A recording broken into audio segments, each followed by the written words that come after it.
The shadow of the conquering German armies covered Western Europe. The self-styled master race was riding high.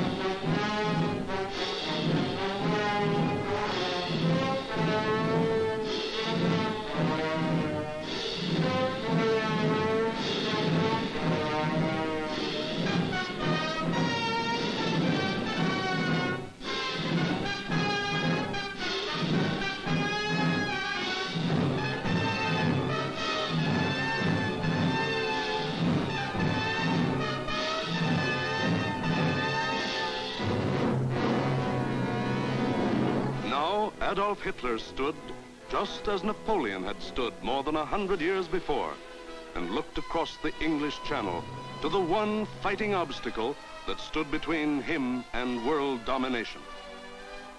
The chopped cliffs of Britain rose sheer and white out of the choppy waters. And beyond, a little island, smaller than the state of Wyoming. Crush that little island and its stubborn people, and the way was open for world conquest. The fall of Austria, Czechoslovakia, Poland, Denmark, Norway, Holland, Belgium, France had given him more than 100 million slaves to work for him or starve. The preliminaries were over. It was time for the main event, the Battle of Britain.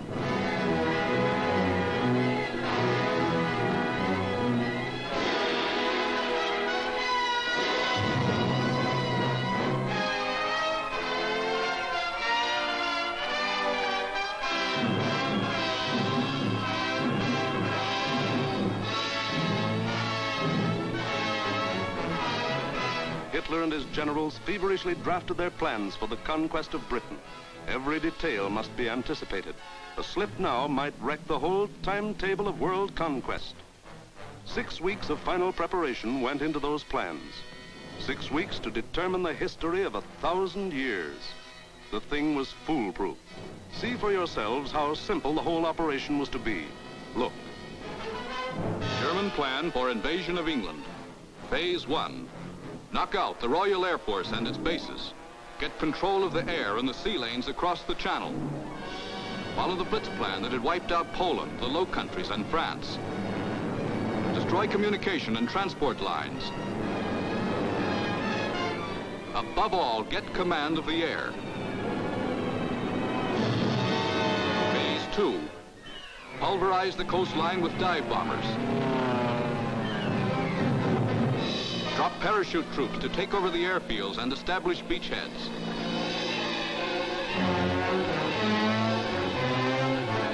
Phase 3. Actual invasion. Pour the German panzer divisions across in high-speed barges under an umbrella protecting fighter planes. Then send spearheads of armed might to divide, surround, destroy all opposition. That's all there was to it.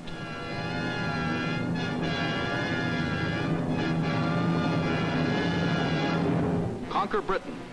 Force the surrender of the British fleet.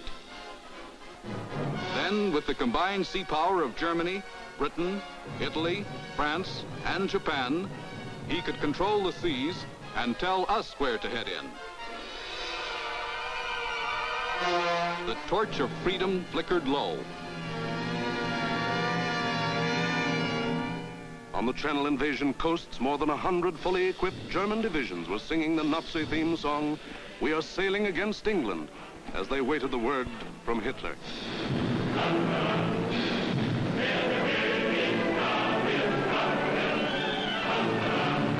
Here, for weeks, all the supplies and weapons of the Nazi war machine had been turned toward Britain.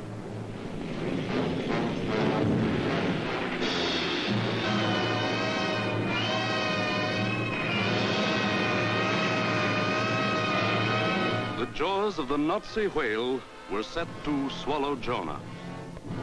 And what about Jonah? How was he doing? Well, Britain also had an army, but it was an army dragged from the sea at Dunkirk.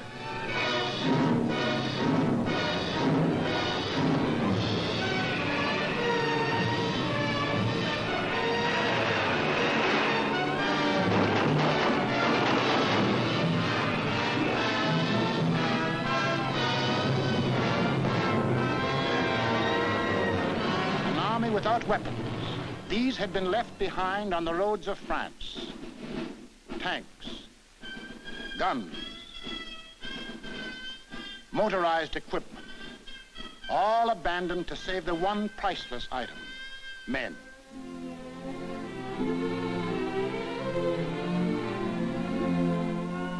In all of Britain, there was not enough equipment for one modern division.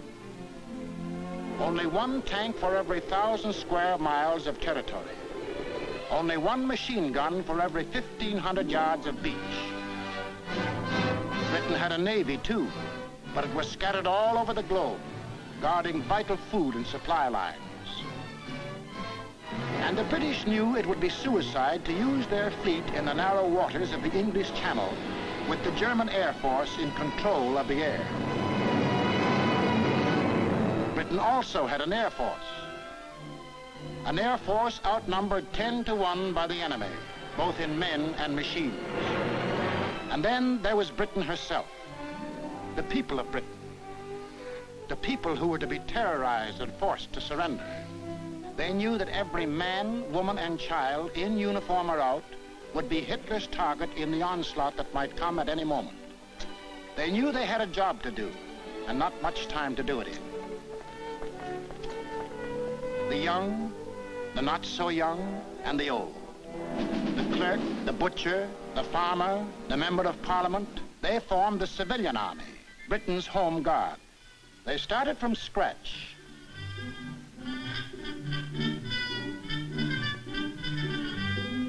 Experience, equipment, supplies, all were scarce. Only one shell to fire at each practice. The women of Britain refused to be left out. We'll enlist too. We'll put up the barrage balloons.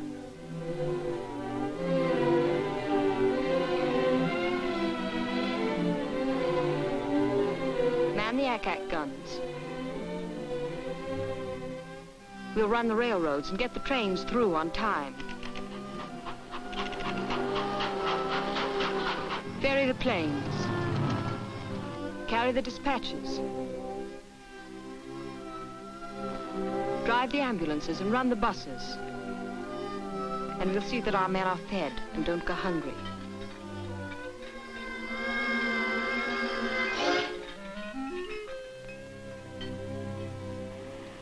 Others worked, men and women alike.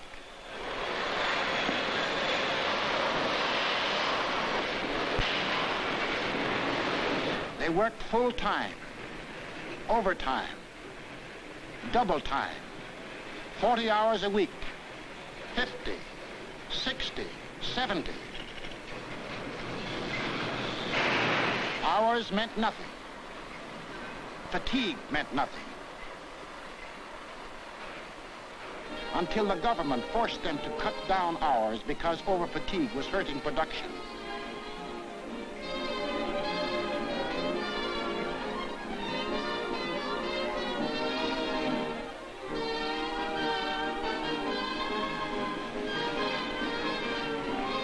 And when they weren't working, the men patrolled the moors for parachutists, blocked the roads, rehearsed invasion defenses.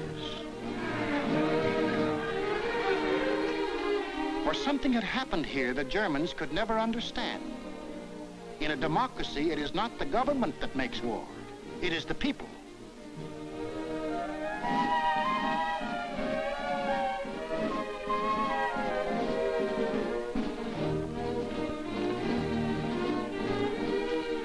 To lead them, the people had chosen Winston Churchill as their prime minister. And he spoke the words in every British heart when he said, "We shall defend our island, whatever the cost may be. We shall fight on beaches, landing grounds, in fields, in streets, and on the hills. We shall never surrender."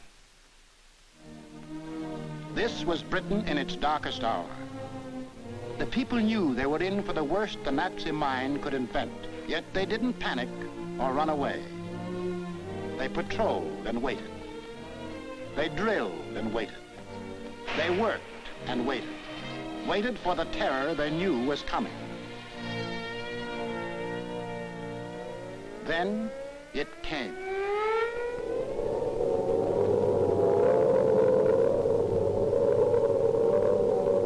That's the sound that became part of the life of every man, woman, and child in Britain.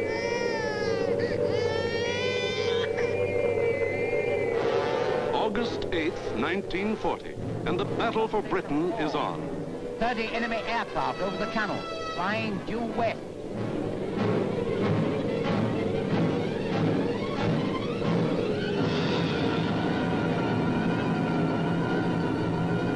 Here comes the Luftwaffe. In dozens of flights, hundreds of planes, bombers, fighters, dive bombers, across that 21 miles of channel, that 8 short minutes of water.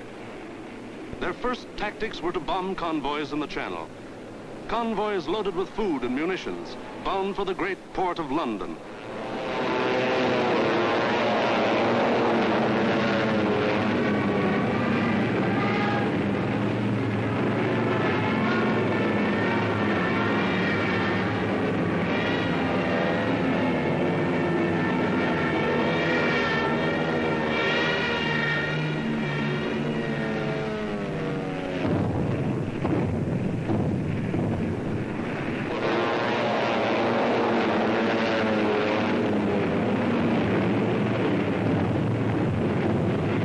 German fighters waited overhead for the defending planes of the Royal Air Force, the RAF, to appear.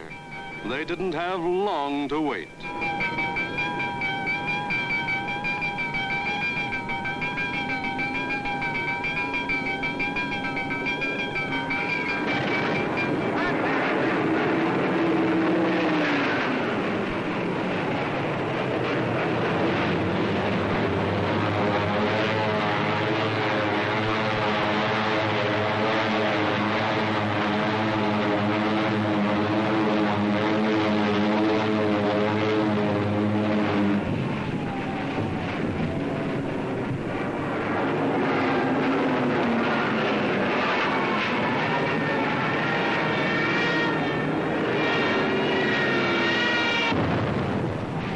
RAF came, facing odds of 6, 8, 10 to 1, and dove in, shouting the old hunting cry, "Tally-ho!"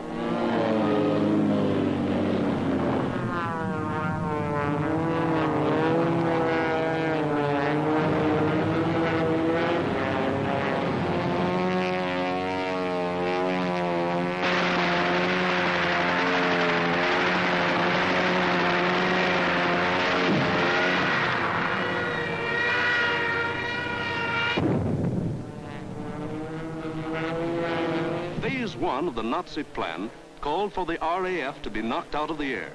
But the men of the RAF hadn't read the Nazi plan.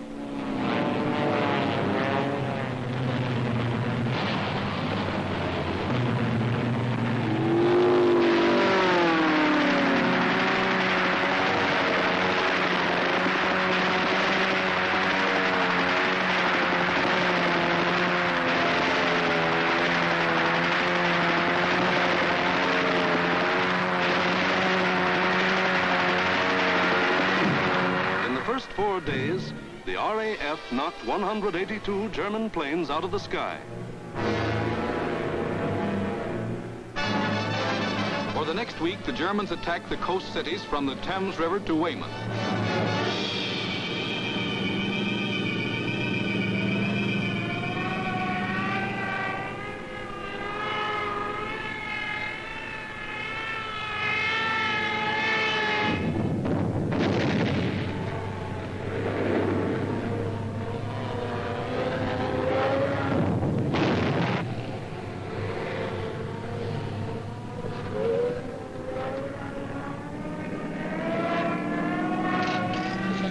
Take cover.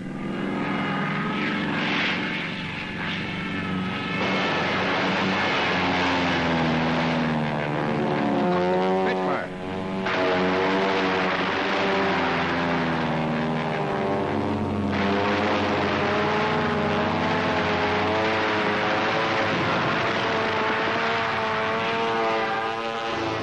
And Hitler paid off with 180 more planes. Then the Luftwaffe battered the great port towns of Southampton, Plymouth, trying for a knockout before the flow of supplies from overseas. The ports took a terrible pounding, but they couldn't be knocked out. Cargoes went on being unloaded with the protection of the RAF overhead. Battling the Spitfires and Hurricanes in the air wasn't panning out.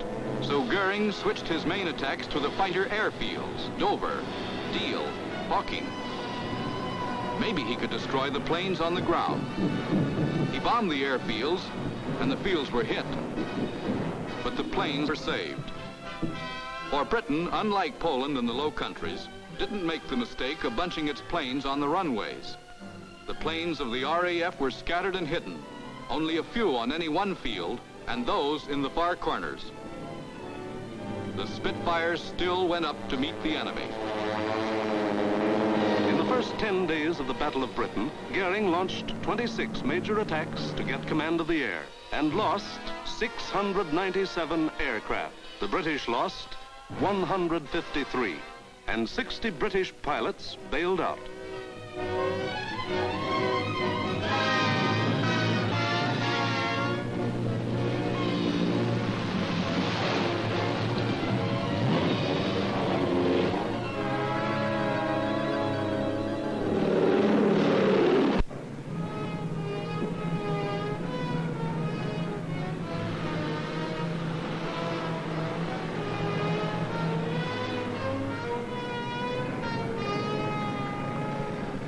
Valuable trained men were saved and ready to fight again, but the crews of Goering's planes were lost to him forever.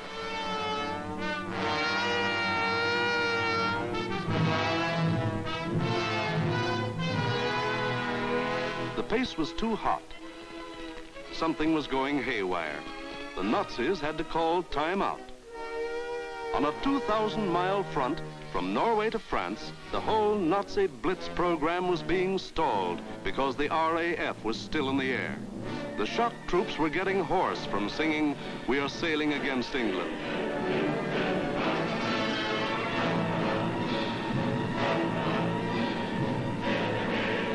The long-range German guns were getting hot from throwing shells across the channel.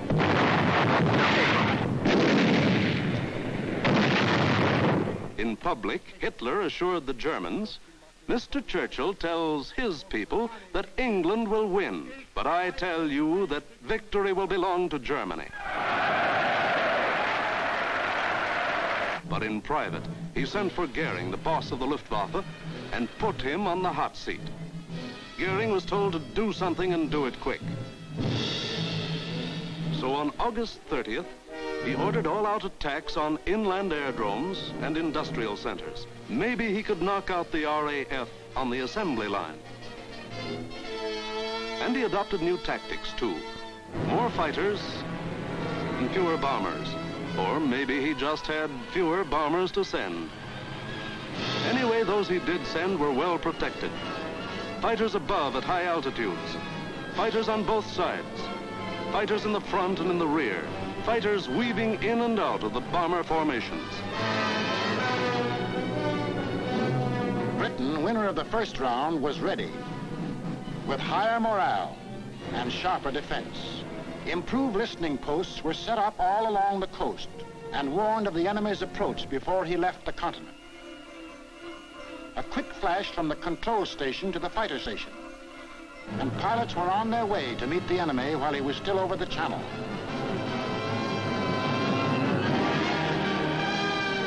Day after day, out of sight and almost out of sound of the watchers on the cliffs, 4, 5, and 6 miles above, the battles raged over the Dover area.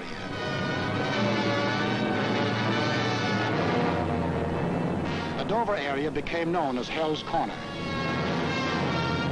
By sheer weight of numbers, the enemy again and again broke through the coastal defenses.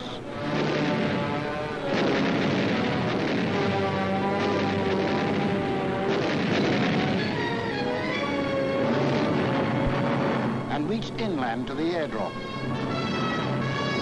Aircraft plants,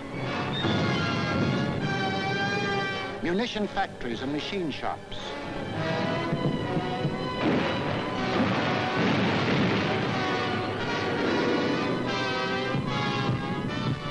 Hello, gunfire in the southeast. Right.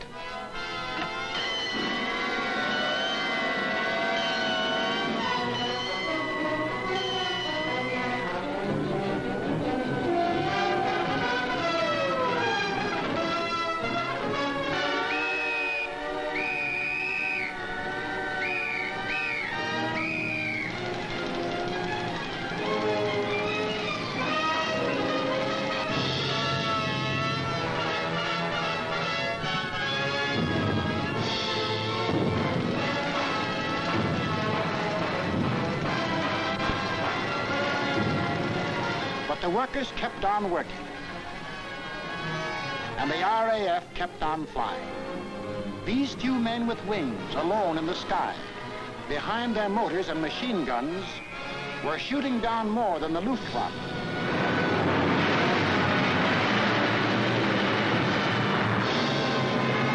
They were smashing the whole Nazi plan of world conquest.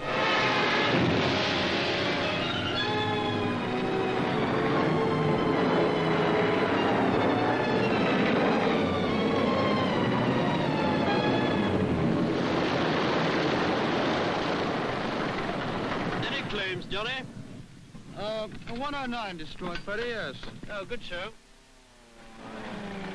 How'd you get on, sir? Oh, I had a wonderful party, thanks. Are you all right? You get any of the batters? Yes, I got a Messerschmitt 109 in the Dornier. Between August 24th and September 5th, 35 major attacks were launched. They cost the Germans 562 planes, while the British lost only 219 planes and saved 132 pilots.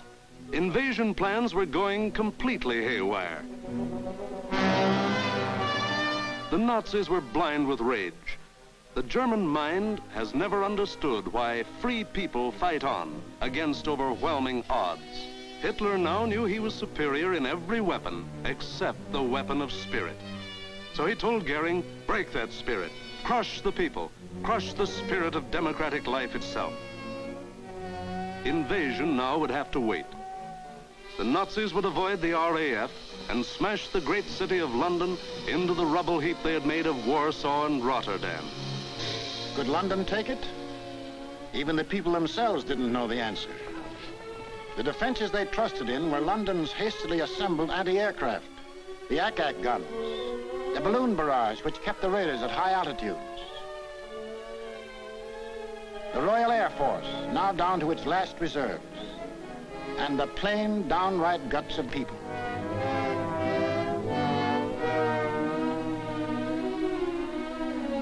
They sent more children out of the city.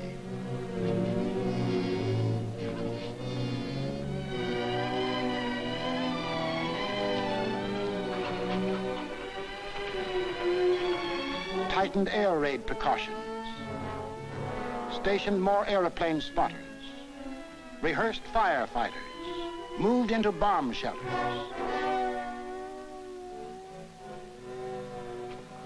They blacked out their city and carried on.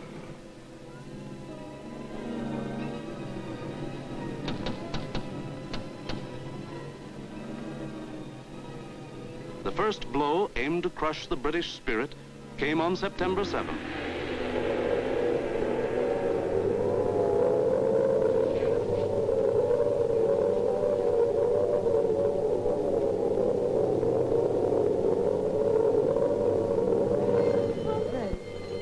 Roof reports planes coming in. Control room speaking. Customers and staff will now take cover in the basement. Please do not run, but keep moving. Down the stairs, or you can use the escalator.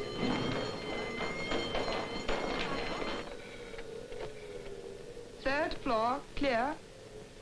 Second floor clear. First floor, clear.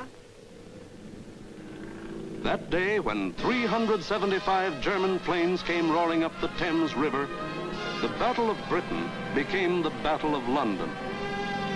The Germans broke through the charge of Hurricanes and Spitfires that went out to meet them.